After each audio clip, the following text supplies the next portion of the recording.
Hello' guys welcome back to my YouTube channel Jiwan Zindabad. আজি এটা বহুত বিতৰ্কিত বিষয় এটা লৈ আহিছোঁ। কেইটামান প্ৰশ্ন লৈ আহিছোঁ অসম জাতীয় পৰিষদৰ সভাপতি লুৰিণজ্যোতি গগৈ দেৱলৈ।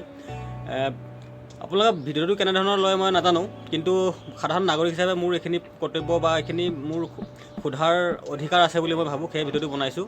আৰু এইখিনিতে প্ৰথমতে মই উল্লেখ কৰি দিওঁ যে মই কোনো সত্যৰঞ্জন বৰাৰ সমৰ্থক বা বিজেপি RSS দলৰ মই কোনো সদস্য নহয়।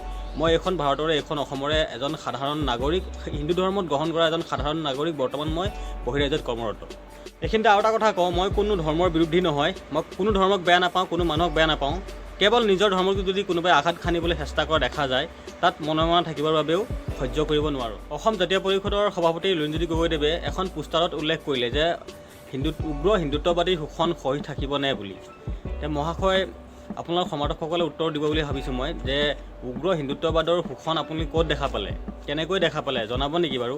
তেওঁ প্ৰশ্নকেইটাৰ উত্তৰ দিব বুলি মই আশা ৰাখিলোঁ। প্ৰথম কথা হ'ল, 1 নম্বৰ প্ৰশ্নটো হ'ল, উগ্ৰ হিন্দুত্ববাদৰ পৰা জন্ম হোৱা এনেকুৱা এটা উগ্ৰপন্থী দল বা সন্ত্ৰাসবাদী দল আপুনি নাম ক'ব পাৰিব নেকি বাৰু মহাশয়? কিন্তু তাৰ বিপৰীতে কিন্তু অল কায়দা, অল চাবাব, বকো হাৰাম, মুজাহিদিন কাউন্সিল, লস্কৰ-ই তৈবা এনেধৰণৰ বহুতো উগ্ৰপন্থীৰ সন্ত্ৰাসবাদীৰ দল আমি এতিয়াও দেখি আহিছোঁ, এতিয়াও চলি আছে, নিৰোগৰ প্ৰাণ লৈ আছে।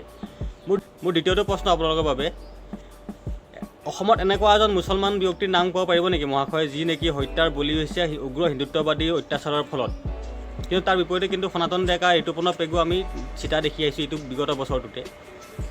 মোৰ তৃতীয়টো প্ৰশ্ন হ'ল, উগ্ৰ হিন্দুত্ববাদীৰ দ্বাৰা আজিলৈকে অসমত এনেকুৱা এটা মছজিদৰ নাম ক'ব পাৰিব নেকি য'ত নেকি চুৰি কাৰ্য সংঘটিত হৈছে?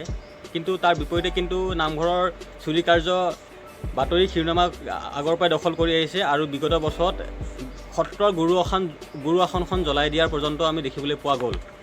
মোৰ চতুৰ্থটো প্ৰশ্ন আপোনাৰ বাবে, এনে এজন মুছলিম জীয়ৰীৰ নাম আপুনি ক'ব পাৰিব নেকি যি নেকি উগ্ৰ হিন্দুত্ববাদীৰ অত্যাচাৰৰ বলি হৈ পেলাই নিৰ্যাতিত হ'ব লগা হৈছে?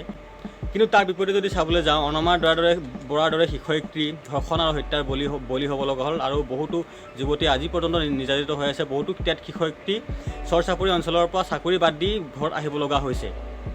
মোৰ শেষ আৰু পঞ্চমটো প্ৰশ্ন আপোনাৰ বাবে, উগ্ৰ হিন্দুত্ববাদীৰ দ্বাৰা এনে কিছুমান ঠাই দেখাব পাৰিব নেকি য'ত নেকি অসমৰ বহু জেগা বেদখল কৰি আহিছে, কিন্তু তাৰ বিপৰীতভাৱে যদি আমি চাবলৈ যাওঁ, নামনি অসমৰ বহু ঠাইত চৰ চাপৰি, বহু ঠাই ধুবুৰী, বহু ঠাই আজিও বাংলাদেশৰ বহুতো মিয়া ঘনবসতি অঞ্চল মানে হৈ গৈছে।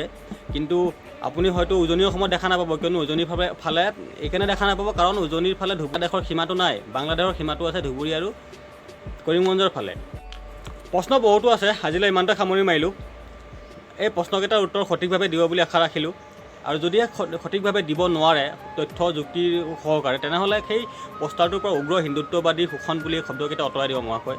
কিয়নো আপোনালোকে সদায় কৈ আহিছে বিজেপিয়ে ধৰ্মৰ ৰাজনীতি কৰি আহিছে, কংগ্ৰেছে ধৰ্মৰ ৰাজনীতি কৰি আহিছে।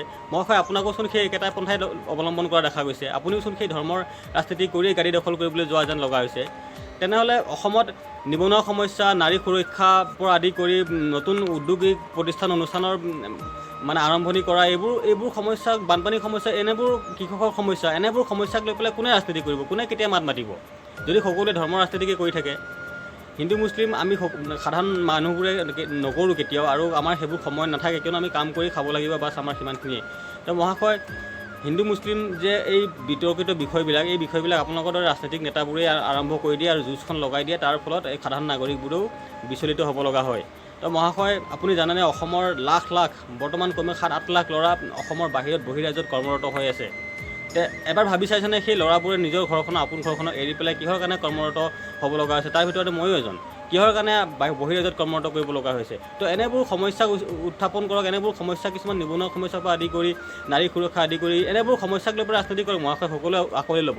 আপুনি যদি সেই ধৰ্মৰ ৰাজনীতিকে যদি অৱলম্বন কৰিবলৈ যায়, তে আপোনাৰ আৰু বিজেপি আৰু কংগ্ৰেছৰ মাজত পাৰ্থক্য কি থাকিল?